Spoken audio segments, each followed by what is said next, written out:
Nightie, তুই এই কোটিপতি বিপুল দাসের একমাত্র মেয়ে, তোকে আমি রাজপুত্রের সাথে বিয়ে দেবো। না বাবা, আমি কলেজে একটা ছেলেকে ভালোবাসি।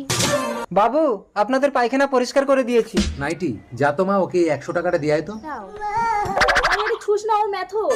আরে কি করছিস নাইটি, টাকাটা উঁচু করে ছেড়ে দিলেও তো হয়। বাবু 100 টাকা দিলেন, 300 টাকা দিন না, আমার ছেলের কলেজে লাগবে। শুনছো, ম্যাথরের ছেলে আবার কলেজে পড়ে, আর 1 টাকাও হবে না, যা এখান থেকে। এই ঘটি, এখানে একটু জল দিয়ে ধুয়ে দিস তো। নাইটি, তুই যে ছেলেটাকে ভালোবাসিস তাদের অবস্থা কেমন? জানি না বাবা। এক্ষুনি ছেলেটাকে আসতে বলতো। ঠিক আছে। নাইটি, সত্যি তোমার বাবা ডেকেছে আমাকে? আমি এক্ষুনি আসছি। প্রশ্ন, আজ 300 টাকা আয় করতে পারিনি, 100 টাকা হয়েছে। ঠিক আছে বাবা, আমি আসছি। বাবা, প্রশ্ন, তোমার বাবা কি করেন? আমার বাবা লোকের বাড়ি বাড়ি গিয়ে পায়খানা পরিষ্কার করে। পায়খানা পরিষ্কার করাবে, পায়খানা।